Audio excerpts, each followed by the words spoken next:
Senantiasa kita banyak bersyukur kepada Allah Subhanahu wa taala atas segala limpahan nikmat, anugerah dan karunia yang telah Allah berikan kepada kita semuanya. Mudah-mudahan nikmat zahir Allah sempurnakan dengan nikmat batin, nikmat dunia Allah sempurnakan dengan nikmat akhirat, nikmat panjang umur, sehat wal afiat Allah sempurnakan dengan akhir husnul khatimah. Amin ya rabbal alamin.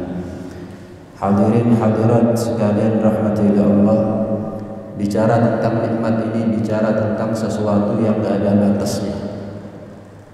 Bicara tentang nikmat ini bicara tentang sesuatu yang gak ada habis-habisnya, gak ada tepinya. Karena begitu banyaknya limpahan nikmat yang Allah berikan kepada kita. Allah berfirman dalam Al-Quran, wa in ta'uddu ni'matallahi la tuhsuha.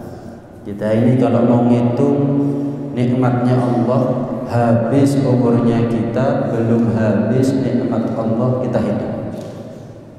Karena begitu banyaknya nikmat yang Allah berikan kepada kita, nggak mungkin, mustahil kita bisa menghitung semua nikmat yang Allah berikan kepada kita. Berarti nikmat itu ada yang kita sadari, ada yang nggak kita sadari. Antara nikmat yang kita sadari dengan nikmat yang enggak kita sadari, mungkin lebih banyak nikmat yang kita enggak menyadari. Karena itu nikmat yang kita sadari saja kadang-kadang kita kurang bersyukur, lupa bersyukur, apalagi nikmat yang kita enggak sadar kalau sebetulnya itu adalah nikmat. Kita ini banyak minta nikmat kepada Allah Subhanahu wa taala. Tapi kapan Allah berikan kepada kita nikmat, kita lupa bersyukur kepada Allah. Kita ini bingung gimana caranya Allah kasih panjang umur kepada kita. Tapi kapan Allah kasih panjang umur kepada kita, apa yang kita lakukan? Lupa bersyukur kepada Allah. Kita ini bingung gimana caranya lancar rezekinya kita. Ketika Allah berikan kelancaran rezeki kepada kita, apakah kemudian kita menjadi ahli sedekah? Kita minta sehat walafiat, Allah berikan kepada kita sampai detik ini sehat walafiat. Tapi jangan-jangan sehatnya kita salah gunakan dengan banyak lupa kepada Allah Subhanahu wa taala. Kita ini banyak minta kepada Allah.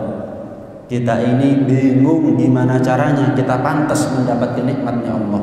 Tapi setelah Allah berikan nikmatnya kepada kita, kita enggak pernah bingung gimana caranya kita bersyukur kepada Allah Subhanahu wa taala. Nikmat ada yang kita sadari, ada yang enggak kita sadari. Nikmat yang kita sadari macam-macam. Panjang umur, sehat afiat, keturunan, pendamping hidup dan seterusnya. Adapun nikmat yang kita enggak sadar kalau itu sebetulnya nikmat, salah satu contohnya adalah nikmat ketemu Ramadan. Nikmat ketemu Ramadan ini banyak manusia penghuni zaman sekarang yang tidak menyadari betapa manfaat, betapa barokah, betapa beruntungnya mereka ketemu Ramadan. Rasulullah SAW pernah bersabda, "Lau ya'lamun nasu ma fi Ramadhan minal yumni wal barakah la tamannau ayyakuna haulan kamila." Kalau seandainya umatku ini tahu betapa beruntungnya mereka hidup di bulan Ramadan, nikmat ketemu Ramadan itu Allah berikan kepada kita kemarin. Tapi belum tentu tahun yang akan datang kita masih mendapatkan nikmat yang sama. Ini udah di penghujung bulan Syawal. Udah berapa banyak orang yang kita kenal bisa dipastikan tahun depan Ramadan dia nggak bakal kembali. Terakhir Mas Lukman almarhum, mudah-mudahan diterima segala amal ibadahnya oleh Allah. Ya, diampuni segala salahnya oleh Allah, ditinggikan derajatnya oleh Allah Subhanahu wa taala. Dalam sebuah hadis Rasulullah SAW pernah bersabda, "Innallaha la yu'jibu min syabin la sabwatalah." Allah itu betapa kagum, sangat kagum kepada pemuda yang enggak mencang-mencong, yang enggak ada bengkoknya sama sekali, enggak pernah tolah-toleh sama hingar-bingarnya dunia. Sepanjang yang saya tahu, tentunya panjenengan lebih kenal siapa Mas Lukman. Saya lihat Mas Lukman adalah orang yang kenceng. Hidupnya masjid, hidupnya sholawat, masih muda umurnya, tapi sudah banyak amal jariahnya. Ini gambaran. Insya Allah beliau termasuk di antara mereka 7 golongan yang mendapatkan naungan khusus dari Allah di hari di mana saat itu tidak ada naungan perlindungan kecuali dari Allah. Sab'atun yudhilluhumullah fi dhillih yauma la dhilla illa dhilluh. Salah satu di antara golongan tersebut adalah rajulun qalbuhu mu'allaqun bil masajid. Seorang pemuda atau seorang laki-laki dan perempuan yang hatinya terikat dengan masjid, aktif di masjid. Di antara golongan yang lain adalah syabun nasya'a fi ibadatillah, pemuda yang tumbuh kembangnya dalam ibadah kepada Allah Subhanahu wa taala. Ketika pemuda lain hidupnya bukan di masjid, Mas Lukman hidupnya di masjid. Ketika pemuda lain punya mainan, dalam tanda kutip hiburannya Mas Lukman adalah sholawat. Masya Allah. Didik anak-anak kita. Perhatikan bagaimana hajat bukan hajat hidup mereka saja, tapi hajat akhiratnya mereka. Sebagaimana kita orang tua menjadi surga nerakanya anak, ketahuilah anak juga bisa menjadi surga maupun neraka bagi orang tua. Kalau orang tuanya ada di neraka, anaknya masuk surga, anaknya bisa nulung orang tuanya. Tapi kalau sudah orang tuanya di surga, anaknya di neraka, anaknya nyeret orang tuanya. Kalau sudah anak di neraka, jangan tanya orang tua surganya di mana. Keseret, kebawa-bawa, kecokot, nyemplung masuk neraka bersama anaknya. Waliyadzubillah min dzalik. Pastikan anak kita perhatikan hajat hidup, dan yang lebih penting adalah hajat akhiratnya mereka. Jangan hanya 4 sehat 5 sempurna yang kita perhatikan, tapi batinnya kosong daripada nur ilmu agama, akalnya kosong daripada ilmu syariat, sunnah-sunnah Nabi Muhammad sallallahu alaihi wasallam. Perhatikan betul. Nah, nikmat ketemu Ramadan kemarin adalah nikmat yang belum tentu Allah takdir untuk kita dapatkan di tahun yang akan datang. Mudah-mudahan panjang umur serta walafiat kita semuanya. Mudah-mudahan Ramadan kemarin bukan Ramadan terakhir buat kita semuanya. Kalaupun Ramadan kemarin Ramadan terakhir buat kita semuanya, mudah-mudahan Ramadan kemarin adalah Ramadan terindah buat kita semuanya. Diterima segala amal ibadah kita, dan kita termasuk di antara mereka yang mendapat rahmat di 10 hari pertamanya, ampunan Allah di 10 hari keduanya, dan di 10 hari ketiganya kita termasuk di antara mereka yang mendapatkan jaminan merdeka dari neraka, insyaallah. Amin ya rabbal alamin. Kapan kita ini bisa puasa setiap hari kalau nggak nunggu Ramadan? Sekarang setelah Ramadan mana puasanya kita? 6 hari Syawal aja belum tentu selesai kita. Kemarin Ramadan bangun sebelum subuh. Sekarang jangan bangun sebelum subuh, subuhnya kita jam berapa? Kemarin Ramadan khatam Quran sekali. 7 hari 7 juz, 14 hari 14 juz, 30 hari 30 juz. Khatam Al-Quran. Sekarang sudah 30 hari bulan Syawal, ada 1 juz kita baca. Berarti nikmat ya ketemu Ramadan ya. Cuman manusia sudah menjadi wataknya. Kalau dikasih nikmat dia nggak sadar. Kalau sudah hilang nikmat itu baru dia sadar bahwa kemarin dia sudah dapat nikmat yang banyak dari Allah Subhanahu wa taala, cuman dia sepelekan, dia anggap kecil. Mana witirnya kita? Ramadan kemarin kita sholat witir 11 rakaat. Sekarang witir 3 rakaat belum tentu istiqomah kita setiap malam. Di gambaran buat kita, lau ya'lamun nasu ma fi Ramadan minal yumni wal barakah la tamannau ayyakuna haulan kamila. Persis dengan sabda Nabi sallallahu alaihi wasallam. Kalau seandainya umatku tahu betapa beruntungnya mereka hidup di bulan Ramadan, betapa manfaat dan barokahnya umur mereka di bulan Ramadan. Umur kita paling manfaat Ramadan. Ngalahkan manfaat umur kita 11 bulan yang lain. Umur kita paling barokah ya pas Ramadan. Kalau nggak Ramadan, 11 bulan yang lain kalah dengan keberkahan umurnya kita ada di bulan Ramadan. Tadi kita sholat maghrib, itu kalau seandainya sholat maghribnya kita di bulan Ramadan kemarin, itu senilai dengan 70 hari kita sholat maghrib. Orang ibadah sunnah di bulan Ramadan dikasih pahala wajib. Orang kalau ibadah wajib di bulan Ramadan dikasih pahala 70 kali lipat. Kemarin Ramadan kita sholat 5 waktu, misal maghrib, itu sama pahalanya dengan orang atau kita kalau sholat maghrib di luar Ramadan 70 hari. 70 hari. Sekarang sholat maghrib sekali pahalanya 1. Kemarin 70 pahalanya. Lain subuhnya, duhurnya, asarnya, isyanya. Subhanallah. Nikmat sebetulnya ketemu Ramadan itu adalah nikmat yang luar biasa. Karena itu kalau kita ditakdir oleh Allah ketemu Ramadan tahunnya akan datang, ingat-ingat apa yang saya sampaikan ini. Jangan sampai keadaan kita, respon kita terhadap Ramadan sama dengan mereka yang nggak ngerti. Kita kan ngerti sekarang, iya ya, nikmat loh ketemu Ramadan ini. Kemarin cukup disayangkan, kenapa saya anggap sepele Ramadan, kurang saya ibadah akhirnya. Saya nggak bisa ngambil kesempatan sebaik-baiknya. Maka pasang niat mulai dari sekarang, ya Allah, jika Engkau panjangkan usia kami ketemu Ramadan tahun yang akan datang, saya akan ngeregani Ramadan, saya akan ngajeni Ramadan, saya akan mensyukuri ketemu Ramadan dengan sebaik-baiknya. Sebagaimana siangnya istiqomah puasa, istiqomah malam harinya taraweh, witir, darusan, malaman, iktikaf.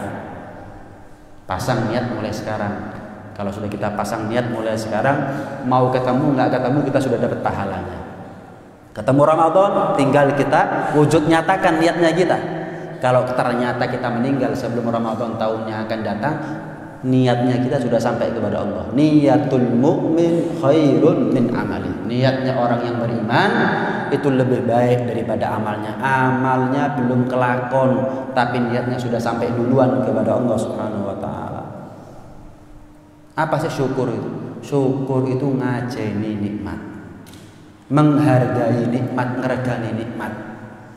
Kalau ada tumpukan beras kita dudui, kan nggak ilok. Kenapa? Nggak ngajeni beras sebagai nikmatnya Allah Subhanahu wa taala. Bagaimana hidupnya kita kalau nggak ada beras? Kita kalau dikasih duit sama orang, terima pakai tangan kanan, jangan pakai tangan kiri. Kenapa? Nerima tangan, pakai tangan kanan itu ngajeni nikmat, ngeregani nikmat. Ya. Kita kalau makan, mungkin ada yang butiran nasi yang berjatuhan, jangan kemudian nggak diambil makan. Loh, keluar dari mulutnya kita sendiri kok. Ambil makan, jangan dianggap remeh.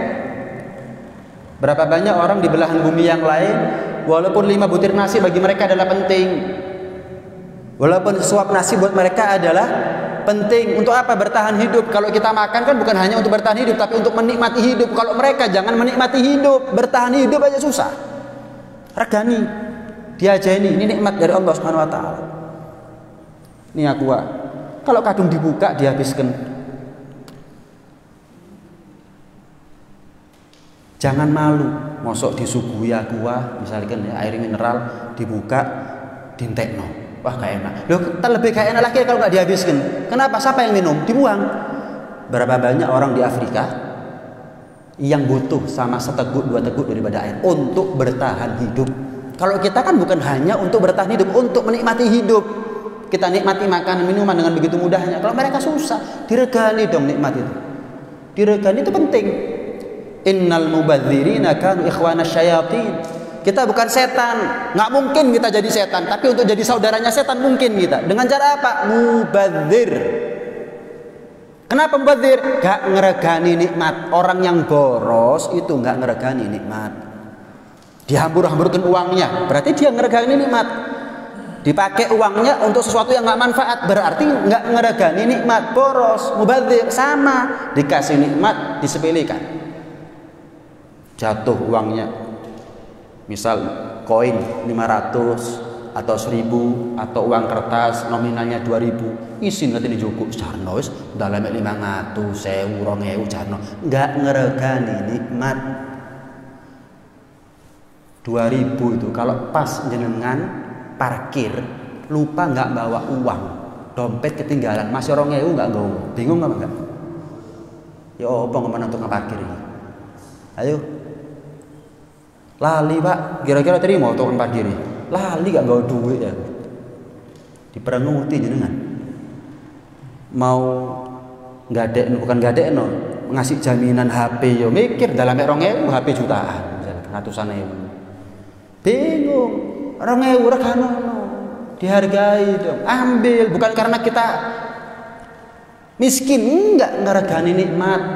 Ngeregani pas kebel pipis, nggak bawa duit kecuali nggak ada, bahkan 2.000 pun nggak ada. Ayo mau cari kemana kita? Masjid pas kuncena, bingung masuk pom pas ada yang nyegat bayar, nggak bawa uang 2.000 pun nggak bawa, lali kelupaan, apa nggak bingung? Ngompol. Itu gambarannya. Kalau kita nggak ngeregani nikmat kapan didik, gara-gara didik nggak ngeregani nikmat, nanti akan tiba masanya kita butuh walaupun didik. Ternyata nggak ada saat itu, salah nggak ngeregani nikmat. Akan ada masanya saat itu, akan ada masanya. Nah, dari yang sedikit itu hargai, sehingga kita nggak pernah kekurangan walaupun sedikit. Itu seharusnya. Ini yang pertama. Yang kedua, bicara tentang istiqomah. Kita ini jangan ibadah hanya karena Ramadan. Baka Ramadan aqwamun wa qalu madha syahru sa'adah wal ghanaim qultu da'ul buka fa in bagaitum ala taqwa bagi Ramadan daim. Ulama dalam sebuah syairnya mengatakan banyak manusia menangisi kepergian Ramadan sembari mereka mengatakan telah berlalu bulan keberuntungan, bulan penuh berkah, dilipat gandakan pahala. Aku katakan kepada mereka, tinggalkan dan hentikan tangisanmu. Selagi kalian hidup dengan ketakwaan, setiap hari bagi kalian adalah Ramadan.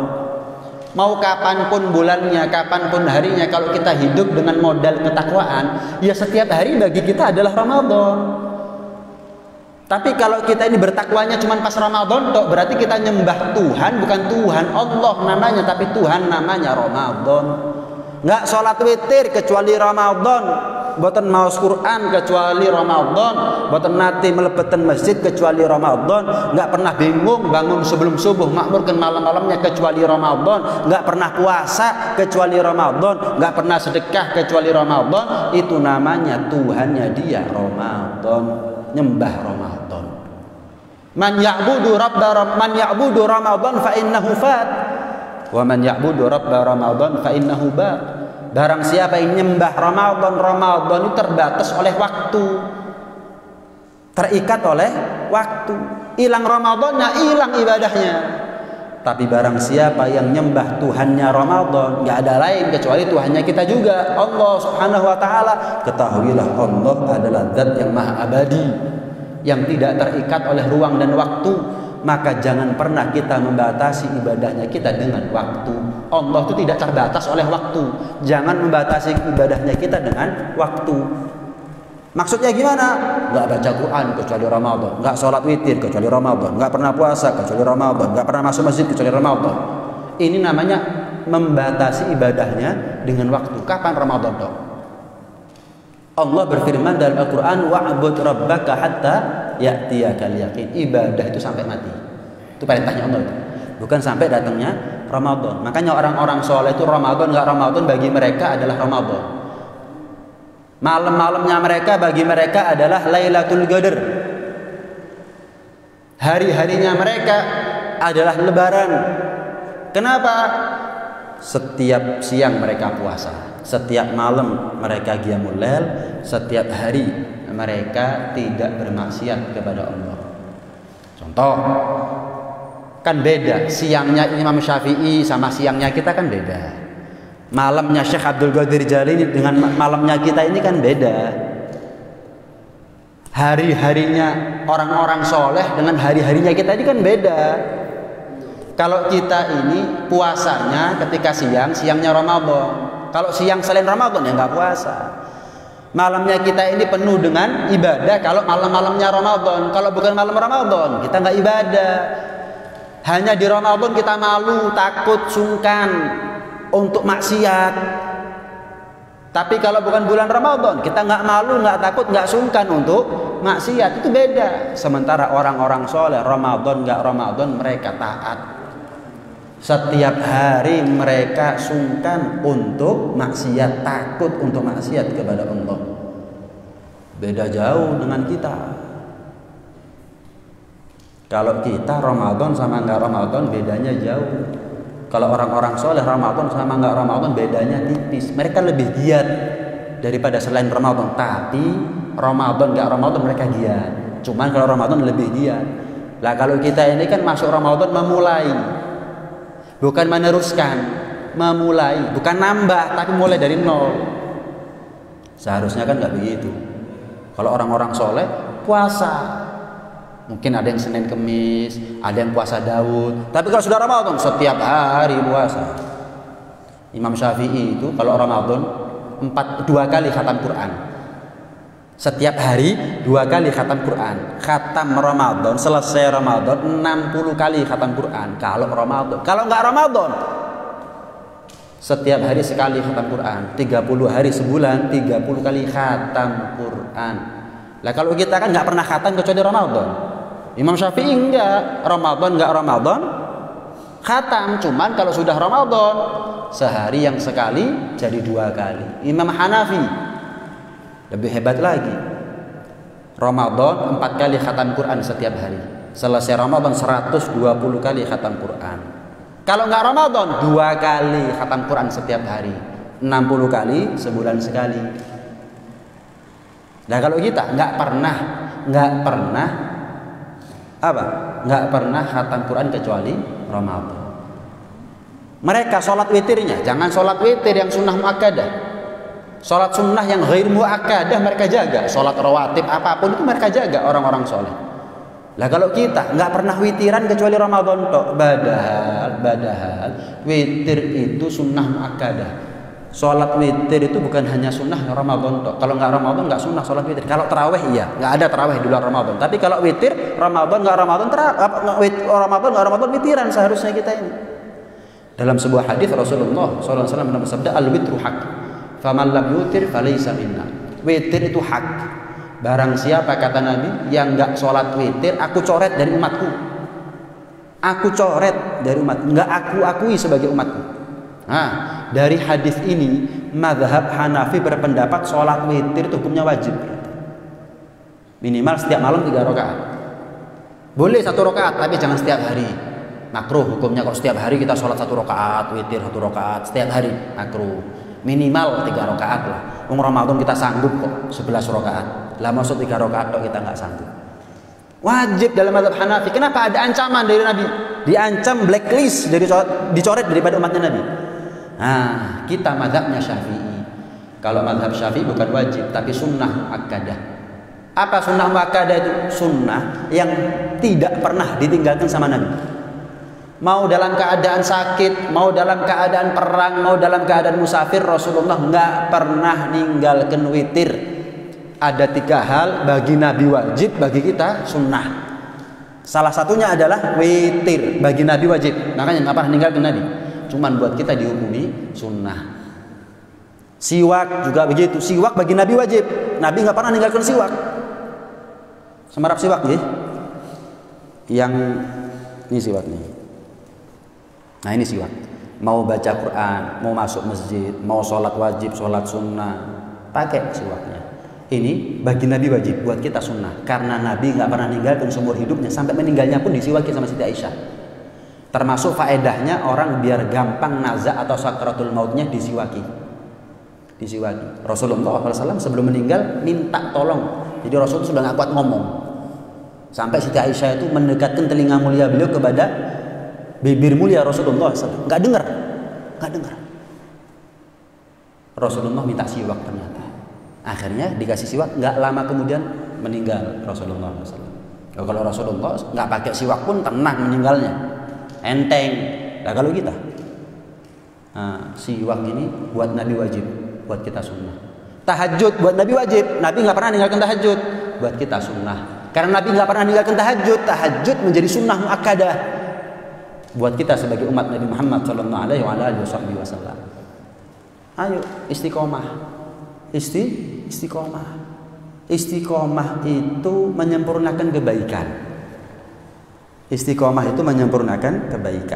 sesedikit apapun amal ibadah yang kita lakukan, kalau ada istiqomah, maka amal ibadah itu menjadi amal yang sempurna.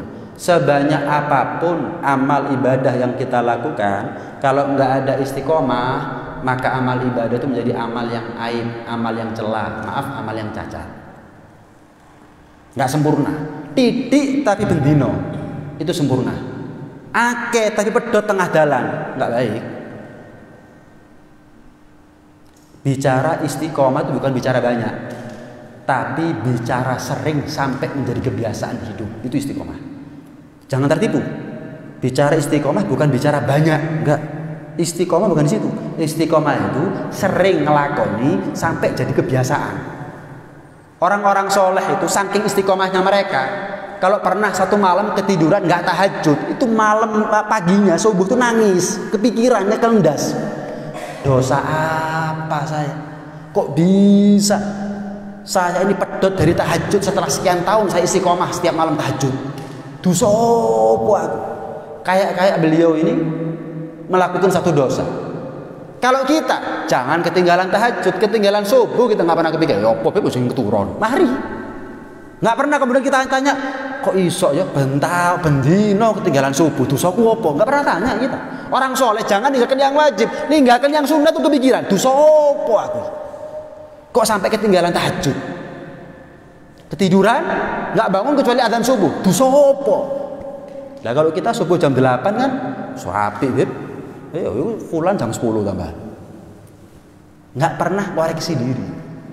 Mereka ninggalkan sunnah seperti ninggalkan wajib.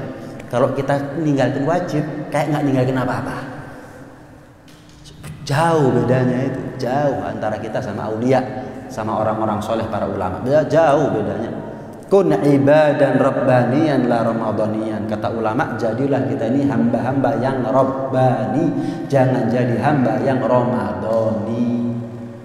Jangan jadi hamba yang ramadhani, jadi hamba yang rabbani. Tuhan kita bukan Ramadan, Tuhan kita adalah Allah. Saya mau tanya, pasti kita semuanya ini berharap husnul khotimah. Gini apa nggih? Pasti semua berharap husnul khotimah. Cara orang meninggal husnul khotimah macam-macam. Meninggal pas puasa Ramadan itu salah satu cara orang meninggal husnul khotimah, tapi bukan satu-satunya cara. Meninggal pas baca Quran itu juga salah satu cara orang meninggal husnul khotimah. Al-Quran layak dan pantas, patut untuk kita baca, nggak nunggu Ramadan. Meninggal di masjid itu salah satu cara buat kita untuk meninggal husnul khotimah. Nah, masjid nggak dibuka, masjid dibuka nggak nunggu Ramadan, Ramadan nggak Ramadan masjid dibuka. Yang sering masuk masjid biar meninggalnya di masjid. Menghidupkan malam-malamnya kita, meninggal ketika di malam hari kita banyak tahajud, itu juga merupakan salah satu cara kita meninggal husnul khotimah. Menghidupkan malam-malam harinya kita, nggak nunggu Lailatul Qadar, nggak nunggu Ramadan. Kapanpun kita meninggal di malam hari dalam keadaan sujud, itu adalah husnul khotimah. Harapan kita meninggal husnul khotimah itu harapan yang dekat, hadirin, bukan harapan yang muluk-muluk. Harapan yang mudah, harapan yang gampang, harapan yang dekat. Sedekat apa antara kita dengan husnul khotimah? Sedekat rumahnya kita sama masjid.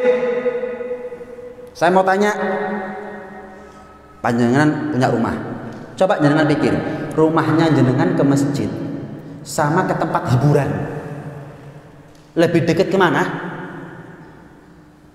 Lebih dekat kemana? Rumahnya jenengan antara masjid sama mall, lebih dekat kemana?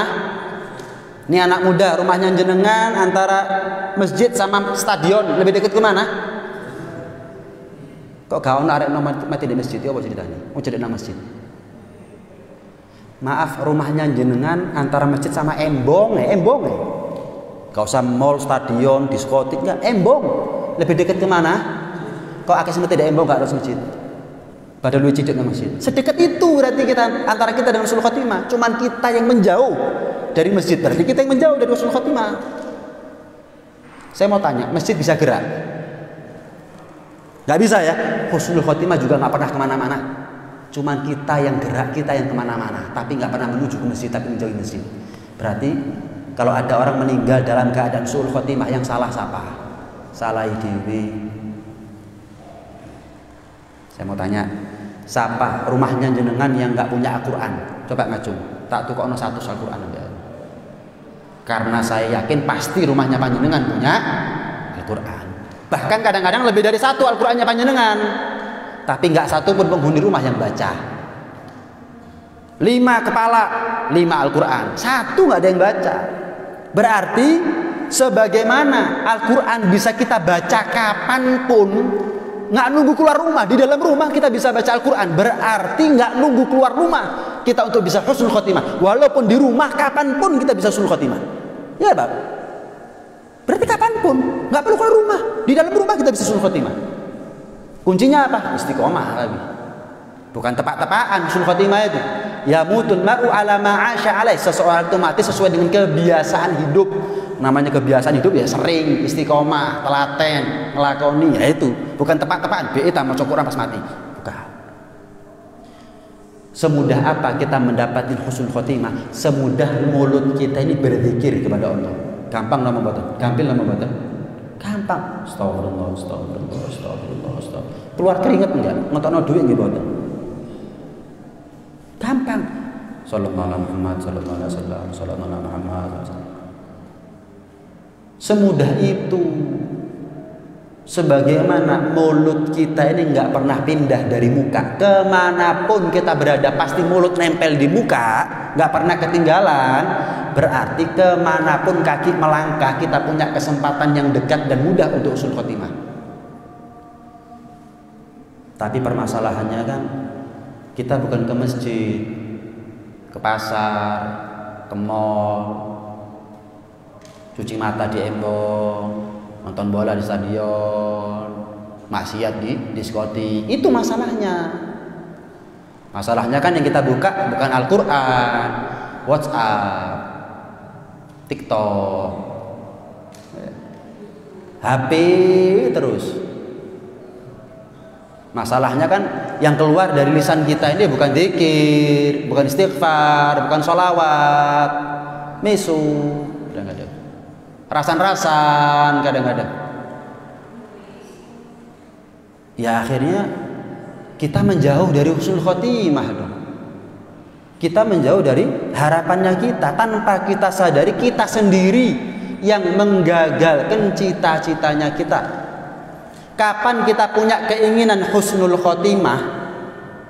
Kapan kita punya keinginan husnul khotimah? Kalau tidak diusahakan itu namanya mimpi. Tapi kalau kita punya keinginan dan kita usahakan itu namanya cita-cita.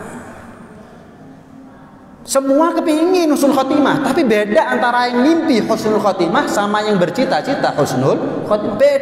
Bedanya di mana? Usaha, upaya, ikhtiarnya mereka yang membedakan. Oh ini mimpi, kenapa? Kepingin tok karena usaha nih. Oh ini cita-cita, kenapa?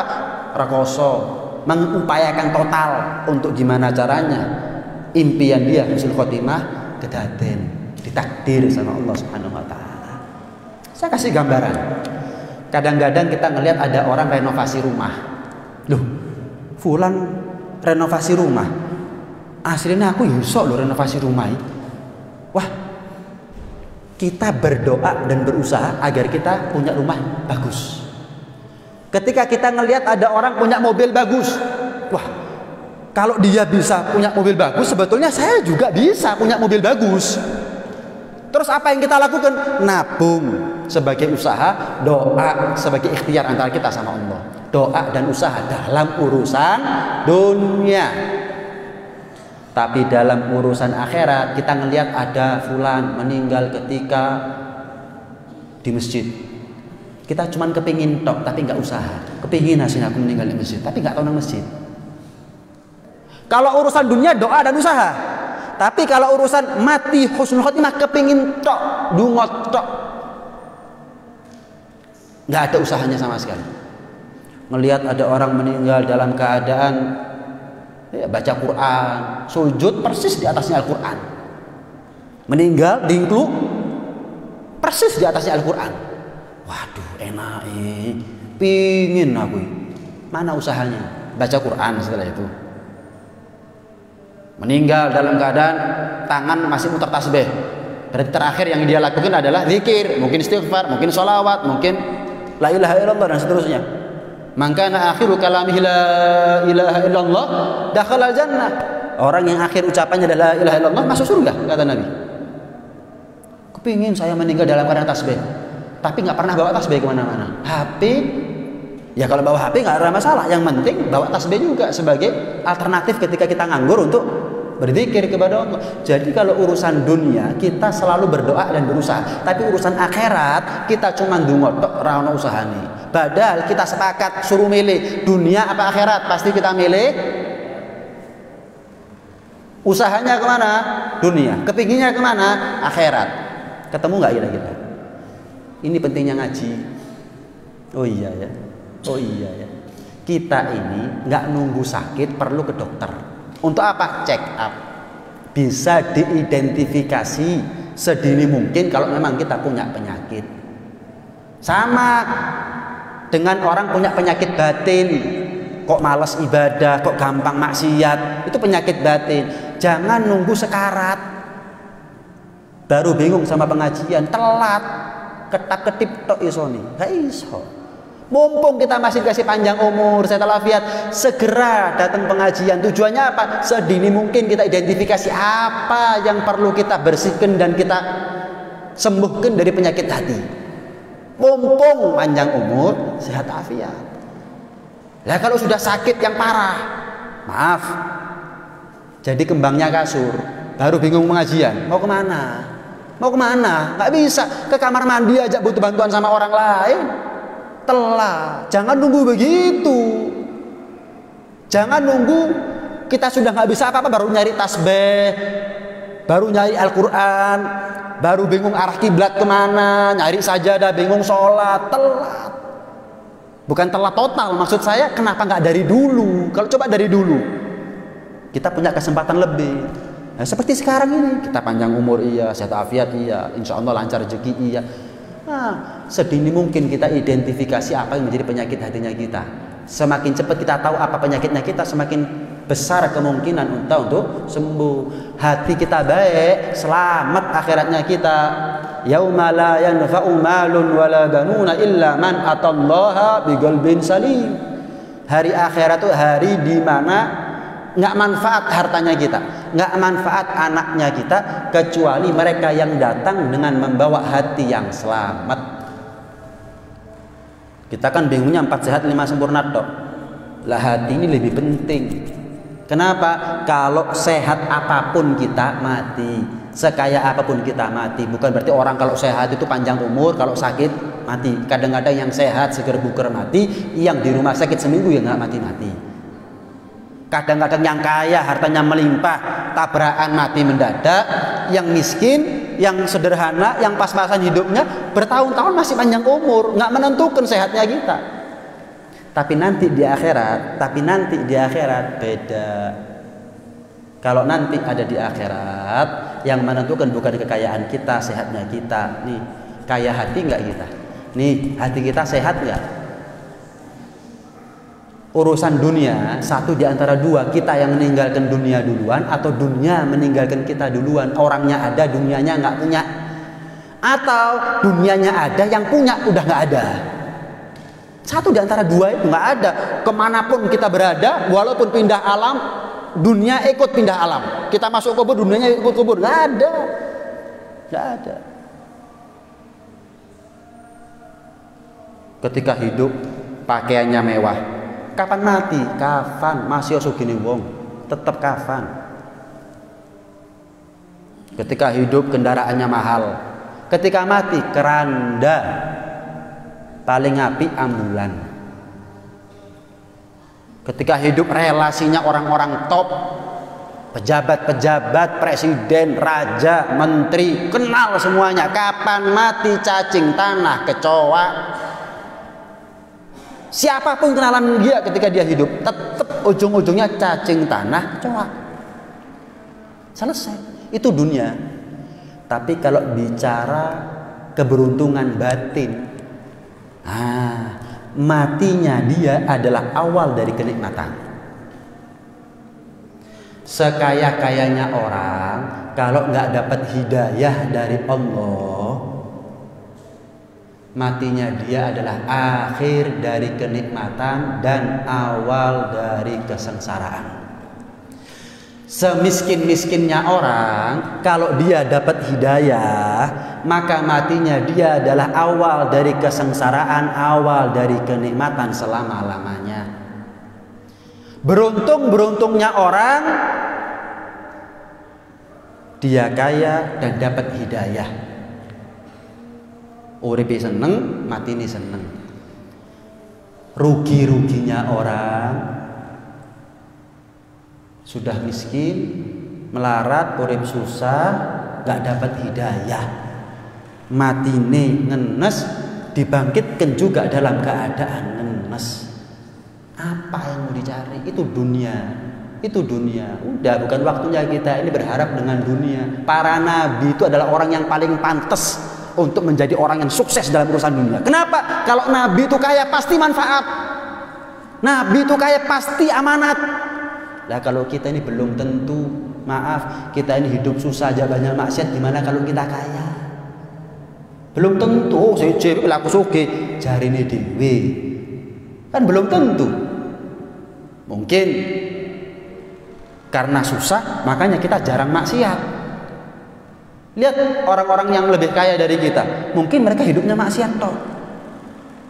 Kenapa? Sibuk nggak sempat sholat. Lah karena kita nggak punya kesibukan, hidupnya monoton begitu saja.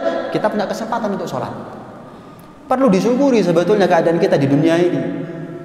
Mungkin itu menjadi mukaddimah daripada keberuntungan kita di akhirat. Tugasnya kita hidup di dunia cari hidayah. Dari hidayah kita bisa istiqomah. Dari istiqomah kita bisa dekat dengan husnul khotimah. Dari husnul khotimah kita bisa dapat surga. Itu proses. Saya kepingin surga, Bib. Ya berarti husnul khotimah dulu. Gimana, Bib, caranya biar husnul khotimah? Sing istiqomah. Yang sering baca Quran, insya Allah matinya baca Quran. Itu jaminan dari Nabi. Yang sering puasa Senin Kemis, kayak insya Allah matinya kalau nggak Senin Kemis pas poso. Yang sering tahajud, insya Allah matinya pas sujud. Terus begitu. Satu ayat setiap hari itu lebih baik daripada 100 ayat tapi putus tengah jalan. Satu ayat tapi setiap hari. Bismillahirrahmanirrahim. Alif lam mim. Shadaqallahul azim. Besok buka lagi Al-Quran. Bismillahirrahmanirrahim. Dzalikal kitabu la raiba fihi hudan lil muttaqin. Shadaqallahul azim. Terus tapi sampai mati. Jauh lebih baik daripada sekali buka Al-Baqarah khatam tapi setelah itu nggak pernah khataman. Akhirnya kapan dia nggak khatam, dia meninggal. Mending setiap hari. Mungkin dia meninggalnya walaupun satu ayat, ya saat itu dia meninggal. Kenapa? Sering menjadi kebiasaan hidup. Ibarat kita sampai tujuan, ada tujuan, alon-alon pokok tutup, daripada buanter-banteran ngoyo ngotot rantinya pedot nggak tutup, nggak finish. Nah, antara kita dengan husnul khotimah bukan yang paling penting banter-banteran nih, enggak. Bendino sampai mati masih didik, syukur-syukur banyak dan setiap hari.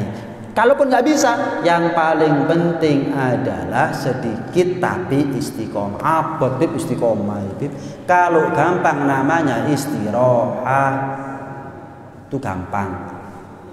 Kalau gampang nggak dibahas sama ulama. Kalau istiqomah itu gampang nggak dibahas, nggak ada kitab bahas istiqomah. Kalau gampang, Nabi itu diperintah istiqomah sampai uwanen.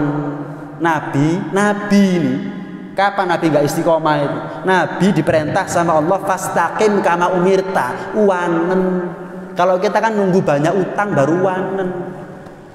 Nggak pernah kita ini bingung kalau nggak istiqomah, nggak pernah. Nabi itu bingung kalau nggak istiqomah. Padahal Nabi nggak pernah nggak istiqomah.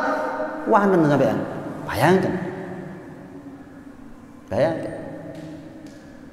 Yang penting adalah alon. Ini insya Allah dari sedikit ini Allah kasih hidayah tambahan untuk bisa melakukan apa yang lebih. 2 rakaat. Allah lihat, oh tenanan iki tahajud, tambah hidayahnya 4 rakaat. Oh, tambahin lagi 8 rakaat, 1 ayat. Allah ngelihat, tambahin lagi hidayahnya. Akhirnya 10 ayat. 10 kali istighfar, 10 kali sholawat setiap hari. Penting itu sebetulnya buat kita. 1 ayat Al-Quran, 10 sholawat, 10 istighfar, kemudian 2 rakaat tahajud. Wis. Tapi bendino, lihat efeknya. Pasti akan tiba masanya ketika Anda lupa nggak baca sholawat walaupun ping 10, lupa nggak baca Quran walaupun cuma 1 ayat, lupa nggak tahajud walaupun cuma 2 rakaat, pasti Anda menyesal. Akan tiba masanya saat itu. Kenapa? Satu, Anda sudah dekat dengan Allah. Kalau Anda sudah merasakan kedekatan hubungan Anda dengan Allah, turun sedikit aja merasakan iman. Turun sedikit aja pasti merasakan iman. Nyesal, ya Allah, kok gak tahajud aku mau.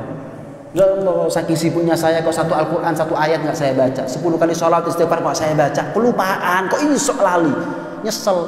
Tapi kalau kita ini masih jauh dari Allah, kita gak merasakan turun. Padahal turun, tapi gak ngerasakan, ado soalnya. Akhirnya nggak pernah nyesel nggak tahajud, nggak pernah nyesel nggak baca Quran walaupun 1 ayat, nggak pernah nyesel nggak istighfar, nggak sholat walaupun cuma 10 kali, nggak pernah nyesel. Nyeselnya nanti di akhirat kaset.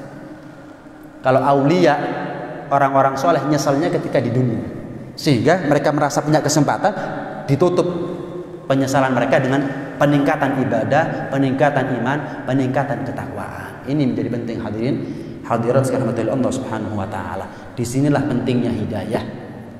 Saking pentingnya hidayah, wajib kita minta hidayah ketika kita sholat. Ihdinas siratal mustaqim. Saking pentingnya hidayah, kapan kita qunut subuh yang pertama kali kita minta adalah hidayah. Allahumma hdina fiman hadait. Saking pentingnya hidayah, Rasulullah pernah minta 4 hal. Yang pertama kali beliau minta adalah al-huda, hidayah, baru minta wat-tuqa wal afaf wal ghina. Saking pentingnya hidayah, salaf kita, para ulama kita sering mengajarkan kepada kita satu doa. Allahumma arinal haqqa haqqan warzuqna ittiba'ah wa arinal batila batilan warzuqna ijtinabah. Ya Allah, tampakkan kepada kami yang hak adalah hak, tapi ya Allah, lanjutkan dengan Engkau berikan rezeki kepada kami untuk bisa mengikuti yang hak adalah hak. Karena nggak semua orang tahu yang hak adalah hak bisa mengikutinya. Tergantung siapa yang dikasih hidayah oleh Allah sehingga bisa mengikutinya. Yang nggak dikasih hidayah nggak bisa mengikuti walaupun hak adalah hak. Dia tahu. Wa arinal batila batilan warzuqna ijtinabah. Ya Allah, tampakkan kepada kami yang batil adalah batil dan berikan hidayah kepada kami untuk bisa menjauhinya. Kita ini tahu yang batil adalah batil, tapi berapa kali kita langgar? Kenapa kita nggak dapat hidayah? Kenapa kalau kita nggak dapat hidayah? Karena kita menunggu hidayah. Kita nggak pernah nunggu rezeki. Kita usahakan rezeki. Tapi untuk hidayah kenapa kita menunggu? Rezeki, paling rezeki itu hidayah. Dunia akhirat itu senangnya. Tapi kalau duit sementara, sekarang kita dapat, sekarang habis, sekarang kita dapat, besok hilang. Tapi kalau hidayah, dunia akhirat senangnya kita itu. Senangnya kita dunia akhirat itu. Mudah-mudahan Allah tampakkan kepada kita yang hak adalah hak dan kita bisa mengikutinya berkat hidayah dari Allah. Allah tampakkan kepada kita yang batil adalah batil sehingga kita bisa menjauhinya berkat hidayah dan taufik dari Allah Subhanahu wa taala. Amin. Allahumma amin. Amin ya rabbal alamin. Rabbana anfa'na bima 'allamtana, rabbi 'allimna alladhi yanfa'una.